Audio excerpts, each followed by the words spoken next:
네, 월거워즈 시청자 여러분 안녕하세요. 빅터뷰 시작합니다. 오늘은 한병화 유진투자증권 연구위원님 모시고 정말 말도 많고 지금 기대도 많은 영역이죠. 네, 그린 산업 관련한 이야기 나눠보겠습니다. 이사님 모실게요. 어서 오십시오. 네, 안녕하세요. 이제 날씨가 추워졌습니다. 보통 이제 추워질 때쯤 주가가 잘 간다고 하는데 뭐가 또 잘 갈지 그런 고민과 함께 오늘은 이쪽이 혹시 잘 갈까 얘기 한번 나눠보면 좋을 것 같아요. 사실 저희가 오늘 녹화하는 날짜가 10월 23일 수요일입니다. 내일 새벽이면 테슬라의 실적 발표도 앞두고 있는 상황이잖아요. 오늘 아침에는 GM의 호실적을 또 확인을 했습니다. 아니나 다를까 이제 2차 전지주들이 바닥은 좀 잡은 것 같다라는 인식이 좀 퍼진 상태에서 요런 기업들의 실적 발표 확인하면 주가 모멘텀은 충분히 또 나타날 수 있지 않을까 싶은데 현재 구간은 어떻다고 보세요?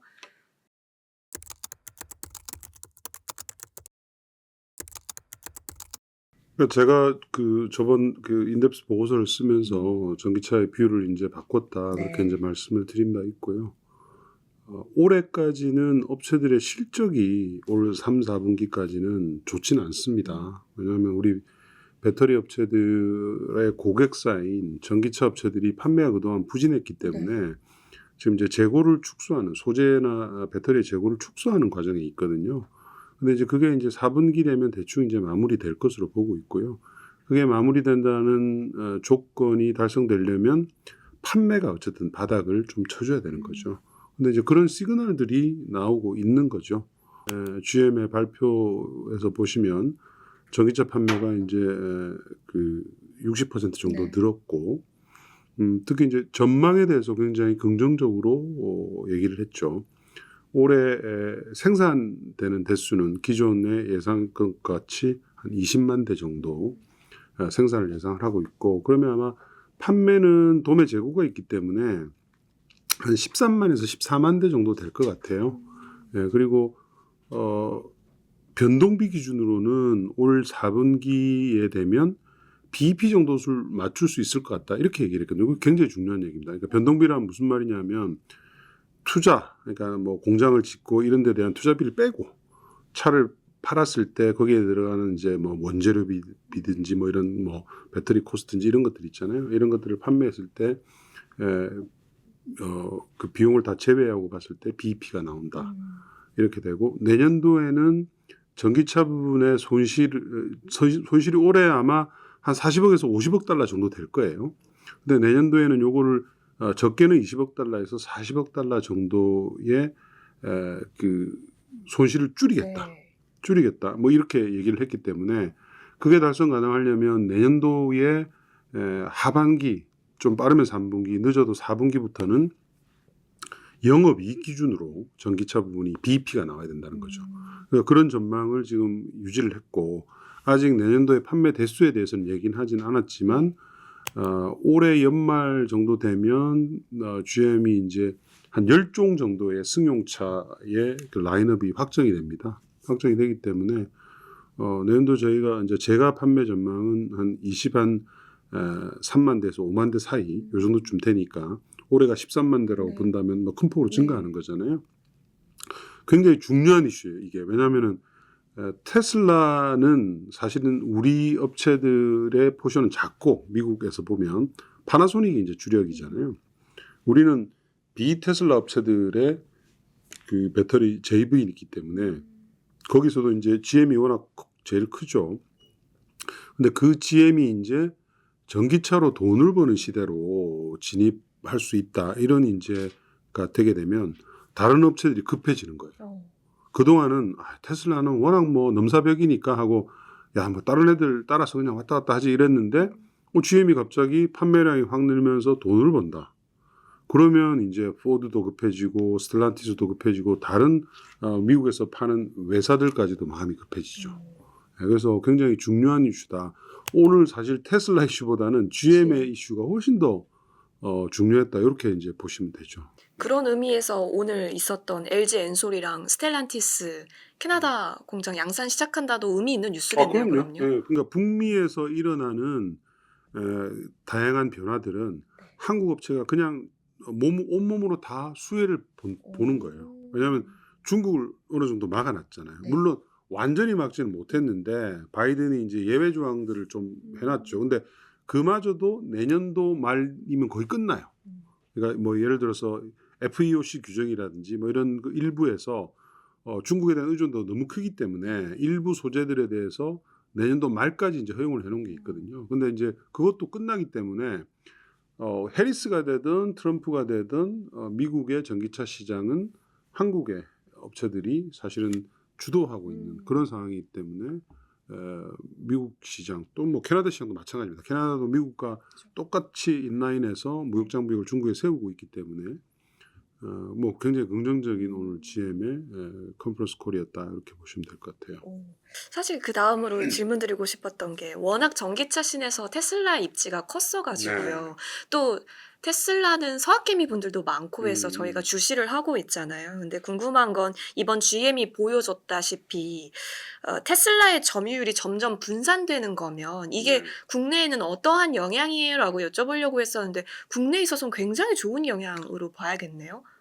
그렇죠. 예, 그러니까 미국 시장만 따져보면 테슬라보다는 비테슬라의 네. 그 차량의 점유율이 느는 게 우리 업체들한테 훨씬 더 긍정적이죠. 훨씬 더 긍정적인데 테슬라가 또 거기서 또 멈추지는 않겠죠. 근데 그 테슬라가 그동안 사실은 모델 라인업을 확장한 건 아니기 때문에 미국 내 점유율은 점진적으로 계속 낮아질 거예요. 낮아지는데 지금 이제 변수가 있는 게 하나 있죠. 변수가 있는 게 뭐냐면 내일 이제 컨퍼런스 콜에서 얘기를 할 건데 저가 모델을 이제 언제쯤 양산할 것인가에 대해서 만약에 얘기를 한다. 또는 현재 이제 판매 그 생산이 많이 늘어나고 있는 4680 배터리에 대해서 어떤 기술적인 진전을 갖다가 발표한다. 뭐 건식 공정. 그렇죠.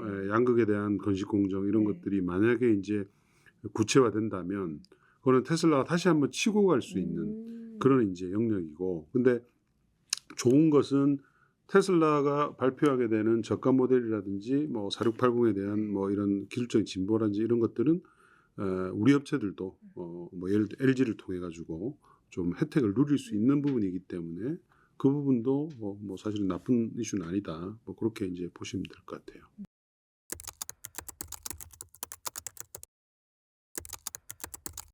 그리고 또 이쪽 얘기하시다 보면 정책 얘기 많이 해주고 계셨는데 EU가 어쨌든 중국 배터리 산업 잡으려고 합니다. 물론 독일에서는 좀 반대 의견을 내보내고 있는 것 같긴 한데 어쨌든 시행이 임박해진 상황이에요. 근데 중국 의존도가 꽤 높은 걸로 알고 있는데 유럽이요. 실효성이 충분할까요?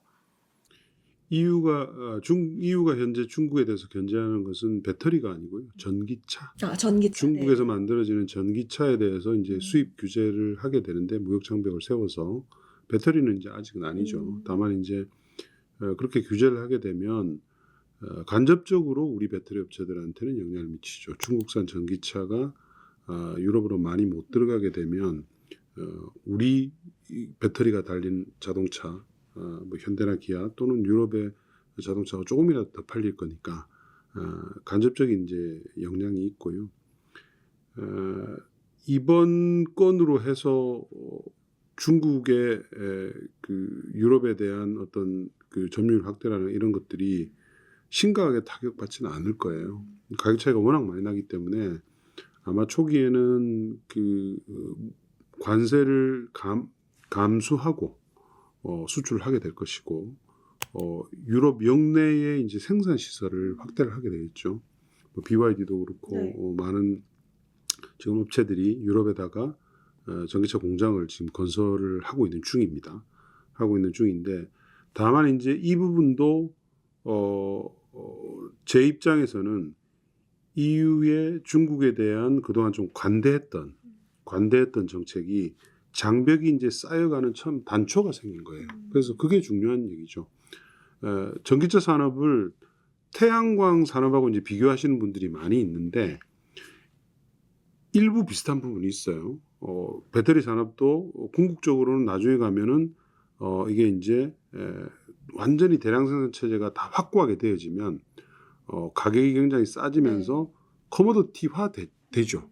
그러나 그 시점은 저는 이제 아직 한 10년 이상 넘게 남은 거로 봐요. 근데 이제 다른 점은 태양광 산업은 이미 지금은 뭐 태양광 패널이 워낙 싸져가지고 상품화되어 있는데 전력을 생산하잖아요. 네. 전력을 생산하고 싼 원가로 전력을 만들면 유럽의 국가들이 좋은 거기 때문에 네. EU는 사실은 그걸 풀어놓은 거예요. 어차피 우리가 중국을 못 따라가니 그냥 풀어놓자 해서 풀어놓은 거지만 자동차는 완전히 다릅니다. 자동차는 산업의 규모 자체가 글로벌 시장이 3조 달러일 정도로 압도적으로 큰 산업인데다가 유럽에 고용되는 직접 그 제조 인력만 하더라도 240만 명 정도 됩니다.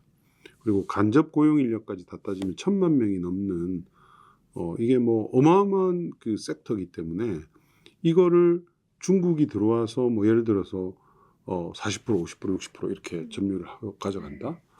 그거는 용인하기 좀 어렵죠.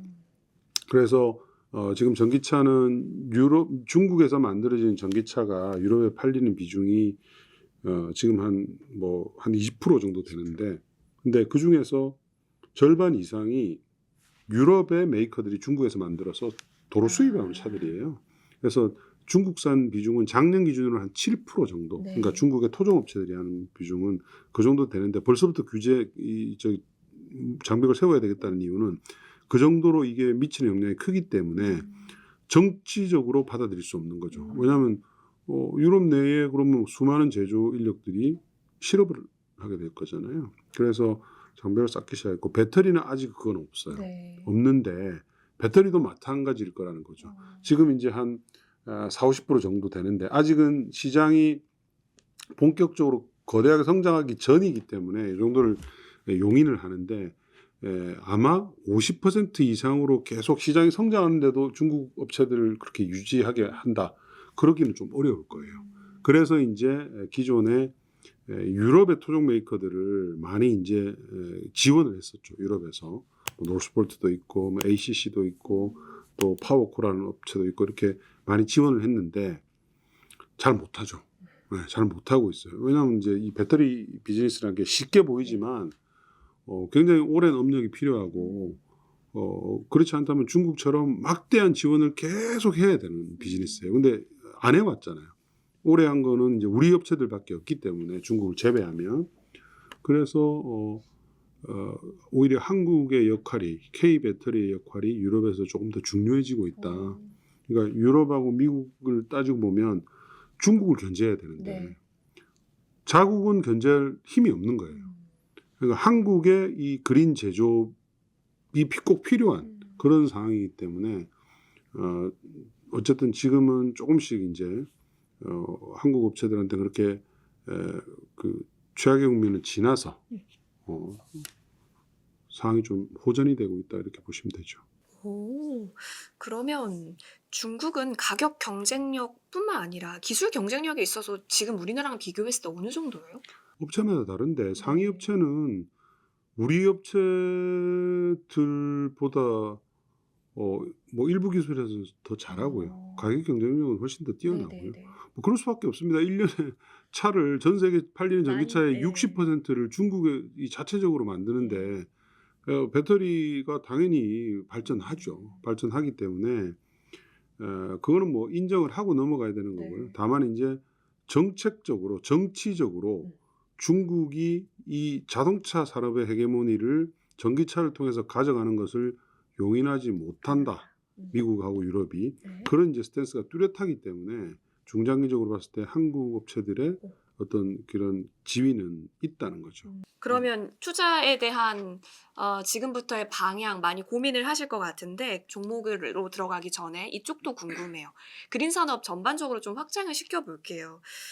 트럼프 리스크는 미국 대선 디데이 날까지가 피크일 것이다라고 언급을 해주신 바가 있습니다. 네. 그리고 트럼프 후보가 지금 현재 득세 구간이잖아요. 갑자기 또 대선 2주 앞두고 트럼프 쪽으로 많이 베팅 사이트에서도 클릭을 하고 있다고 하는데 집권 4년이 되어도 전기차 성장은 지속될 것이다라고 보는 특별한 이유 있으세요?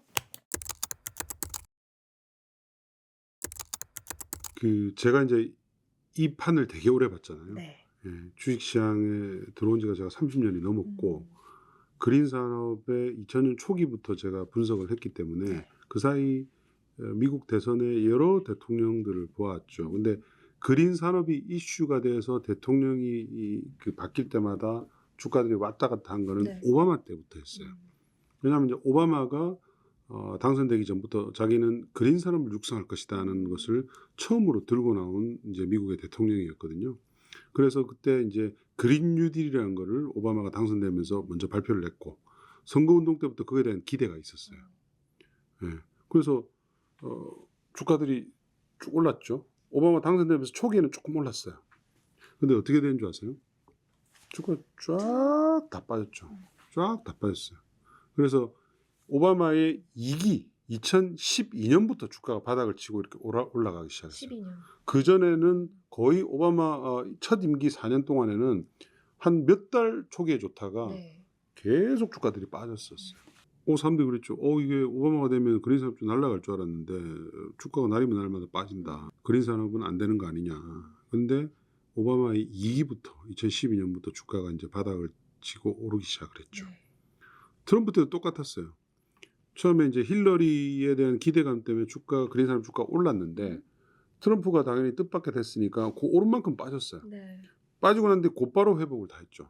아주 빠른 속도로 회복을 했고 트럼프의 중간 선거가 끝난 2년 후부터, 그러니까 트럼프 4년 하니까 2년부터는 주가가 텐버가 났잖아요. 그린 산업 종목들이 물론 이제 뭐 코로나로 인한 유동성 장세 뭐 이런 것도 있었지만 네. 금리 인하가 이루어지면서 그냥 그린 산업의 기존 업황대로 움직이기 시작한 거죠. 바이든도 똑같잖아요. 바이든도 보시면 바이든은 그 오바마의 정책을 그대로 계승했고 자기는 이미 IRA나 이런 걸 하겠다고 공표를 해서 대통령이 됐기 때문에 기대감으로 쫙 올랐잖아요. 어떻게 됐어요? 그대로? 다 빠졌잖아요. 쭉 다 빠졌잖아요.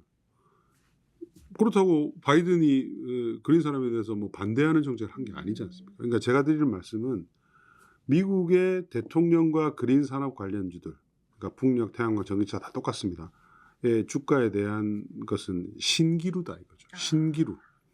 괜히 그냥 트럼프가 되니까 그린 산업도 무조건 빠져야 돼. 지금 이런 전부 생각을 가지고 주가를 최근에 좀 막 그 셀링이 나오고 막 그랬었잖아요. 근데 그거하고는 전혀 상관이 없고 그냥 중장기적으로 그린 산업은 우상해 하는 건 맞는데 그 중간중간에 여러 가지 이제 정책적인 이슈도 있고 뭐 매크로적인 변수도 있고 여러 가지 이제 사항들이 있잖아요. 거기에 따라서 자연스럽게 반응을 하는 거예요. 그래서 이번에 이제 트럼프가 이제 뭐 예전에도 그랬지만 눈만 뜨면 이제 그린 산업에 대해서 자꾸 헛소리들을 해대니까 투자하시는 분들이 무서워서 못하겠다 그린 산업 뭐 이렇게 이제 하시는데 그 반대로 움직인다고요. 이때까지 항상 그 반대로 움직였고 이제 가장 중요한 이유는 뭐냐면 미국이라는 그 정치 시스템을 이해를 해야 돼요. 대통령이 되고 공화당이 상하원을 다 장악했다 하더라도 정책을 통과시키려면 아무런 그 도움 없이 통과시키려면 하원에서 법안을 통과시켜야 되고 상원이 받아야 되는데 상원 의석이 60석이 돼야 돼요. 그래야 필리버스터라는 걸 갖다가 무력화시킬 수 있는데 오바마 첫 임기 때 한 번 딱 민주당이 60석을 차지한 이후로 한 번도 그런 적이 없어요. 너무 양극화가 심하기 때문에 굉장히 작죠. 의석수 차이가 작기 때문에 일단 필리버스터의 벽을 넘어야 되는데 못 넘기 때문에 이제 예외 조항을 하나 만들어 놓은 게 있어요. 그게 이제 긴급 예산 조정권이라는 제도가 있어요. 근데 이 긴급 예산 조정권은 세입, 세출, 부채 한도 요 세 가지 아이템에 대해서 1년에 한 번씩 각각 쓸 수 있어서 총 3건의 법안을 갖다가 대통령이 원하면 넘길 수 있게 해놨는데 근데 대부분의 그 법들이 다 연관이 돼 있죠. 세입도 연관되고 세출도 연관돼 있고 부채 한도도 연관돼 있고 하기 때문에 복수로 돼 있어서 보통 미국의 정당들은 1년에 한 건 정도를 대통령이 원하면 긴급 예산 조정권 정도로 통과시킬 수 있다. 이렇게 지금 그 계획을 짜거든요. 바이든의 IRA가 그렇게 통과된 거예요. 통과됐기 때문에 트럼프가 당선된다 하더라도 지가 말하는 모든 것들을 법안으로 만들 수가 없다고요. 그러다 보니까 이제 대통령이 말은 하지만 의회 뒷받침이 못 따라가줬기 때문에 주가들이 다른 방향으로 움직이는 거예요. 그러니까 이번에도 똑같아요. 이번에는 트럼프가 IRA를 무력화가 시키면 가능하죠. 근데 트럼프는 이때까지 여러 가지 많이 했던 내용 중에 IRA도 하나긴 하지만 그 친구가 지금 그 친구라면 안 되겠네요. 할아버지니까. 그 할아버지님께서 이 무력화시키는 가장 최우선 순위 그게 아니고 자기 일기 때 통과시킨 세금 감면 제도가 있어요. 2017년도에 그거를 이제 긴급 예산 조정권으로 통과시켰어요. 그게 만기가 2026년이에요. 오. 그러다 보니까 이게 제일 우선순위예요. 네. 그래서 아마 내년도에 당선되면 요거를 갖다가 긴급 예산 조정권에 태운다. 근데 그럼 하나밖에 안 남아요. 네. 중간 선거까지는. 미국의 제도가 더 이게 신박한 게 어떤 당이든지 집권당이 중간 선거에서 이기는 케이스는 딱 한 번밖에 없어요. 지난 30년 동안. 그래서 그때 이제 어떤 때였냐면 부시 대통령이 있을 때 9.11 터져가지고 전쟁이 일어났을 때 집권당을 중심으로 뭉쳐야 된다. 네. 이런 것 때문에 딱 한 번 있고 무조건 집권당은 중간 선거에서 져요. 트럼프도 그렇고 오바마도 그렇고 부시도 뭐 다 그랬어요. 그러니까 트럼프는 2년만 지나면 그 다음부터는 남은 2년은 아무것도 못하는 거예요. 법적으로는 현실적으로. 그래서 이제 행정명령을 쏟아내는데 행정명령은 산업을 움직이거나 이런 힘이 거의 없어요. 네. 왜냐하면 대통령이 바뀌기 때문에 기업들이나 산업에서 안 움직이죠. 행정명령을 보고 그냥 그래 혜택 주면 좋아. 규제 없어주면 좋아. 이 정도이지 그거 가지고 움직이지 않는다고요. 그렇기 때문에 미국의 대선이 그린 산업에 미치는 영향이 신기루라는 거죠. 신기루.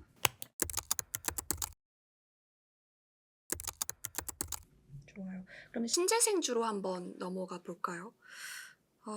사실 이쪽은 금리 사이클이 조금 더 지배적이다라는 의견이 많잖아요. 네. 근데 사실 조정의 빌미는 해리스 트레이드의 약세 때문이다. 이렇게 음. 또 받아들이고 있는 국면이기도 하고요. 신재생 쪽은 정확히 어떤 방향으로 보세요? 최근에 이제 그 우리 풍력 태양광 종목들이 많이 빠진 이유는 그냥 트럼프 때문이에요. 트럼프 되면은 뭐 풍력 태양광 안 하는 거 아니냐 뭐 이런 다들 이제 겁이 나서 이제 그렇게 하는 건데 전혀 그렇지 않고요. 풍력 태양광은 미국의 전력이잖아요. 미국의 전력 산업은 민영화가 돼 있어요. 민영화. 우리나라처럼 한전이 좌지우지하지 않는다고요. 민간 전력 업체들이 자기가 필요하는 전력을 갖다 공급받기 위해서 풍력 태양광을 건설을 하고 그걸 이제 기업들이나 그 소비자들한테 파는 거죠. 파는 건데 풍력 태양광의 단가가 이미 석탄, 천연가스, 원전보다 월등히 낮아요. 맞아요. 제일 낮아요. 네. 그러면 민간 기업도 어떻게 하겠어요? 당연히 원가가 낮은 전력원을 개발을 많이 하죠. 그러니까 당연히 영향을 받지 않고요. 그리고 거기에 대해서 최근에 AI 때문에 미국의 AI 플러스 이제 전기차도 있죠, 그죠? 전력의 수요가 예전보다 굉장히 많이 늘어나고 있단 말이에요. 그래서 요즘 뭐 SMR 이런 얘기 많이 있잖아요. SMR은 후행순이에요. SMR도 수요가 예전보다는 늘 것으로 예상은 하지만 이 AI로 인한 전력 수요들을 하는 빅테크들은 기본적으로 다 재생에너지를 다 하고 부족하면 이제 SMR을 할 수도 있고 뭐 ESS를 추가할 수도 있고 또는 수소를 할 수도 있고 이렇게 가는 거죠.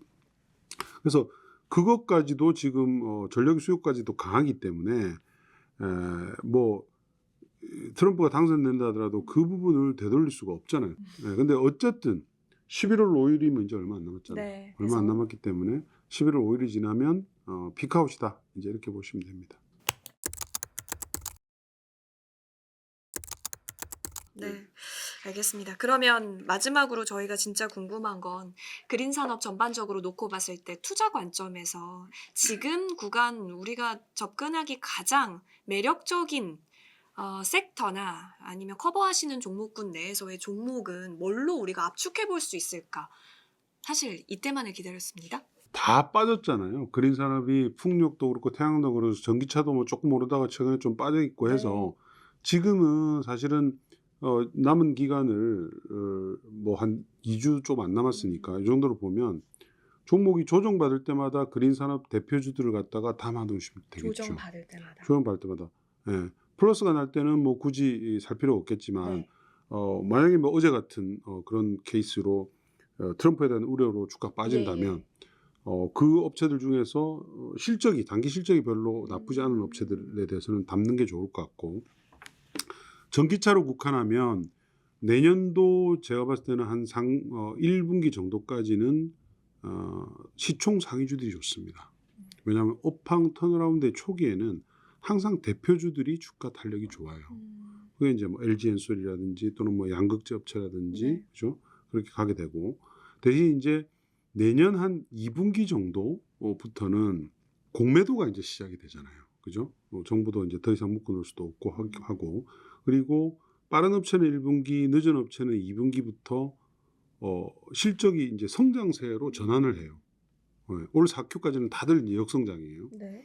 그렇기 때문에 그렇게 되면 이제 우리가 그림을 그릴 수가 있죠.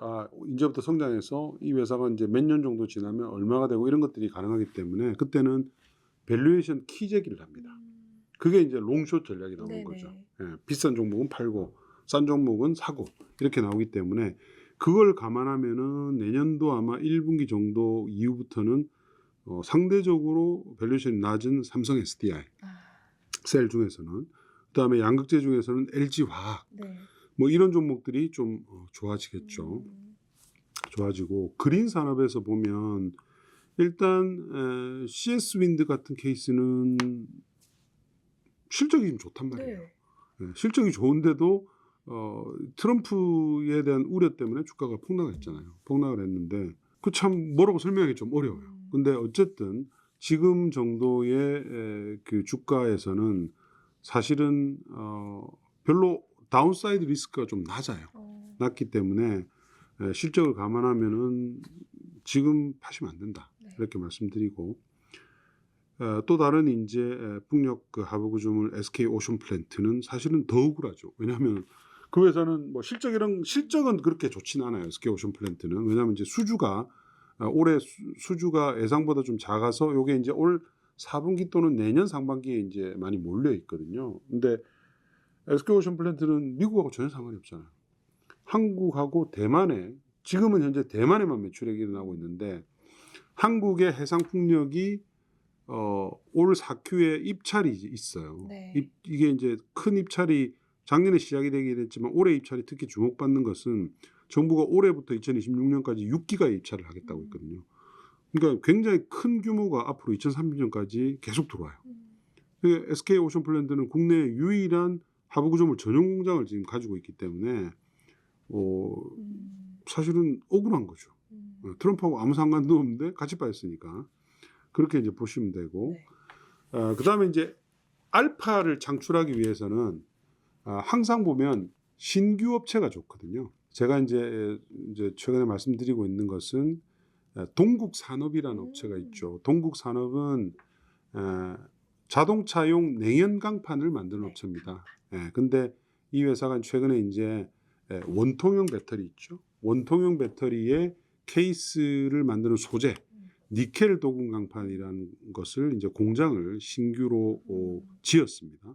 국내에서는 현재까지로는 TCC 스틸이라는 네. 데가 독점하고 있어요. 그러다 보니까 이제 고객들이 이원화를 했으면 너무 좋겠는데 업체가 그동안 없었던 거죠. 근데 이제 이 회사가 공장을 완공을 해서 내년 4월부터 이제 판매가 일어납니다. 그래서 지금 뭐 그 모든 그 배터리 업체들 네. 뭐 SDI 원통형을 하는 SDI하고 LG엔솔, LG엔솔에서 원통형 케이스를 만드는 업체들이 다들 지금 샘플 테스트를 하고 있고 하기 때문에 동국산업은 이제 배터리 산업의 가치가 이제 부각이 될 거예요. 근데 TC 스틸이 밸류에이션이 PBR 기준으로 보면 6배 정도 돼요. 6배. 굉장히 높은데 동국 SNC는 자회사 가치를 제외하면 PBR이 1배가 안 됩니다. 지금 현재 시각으로 보면. 그래서 주가 상승 여력이 상당히 높죠.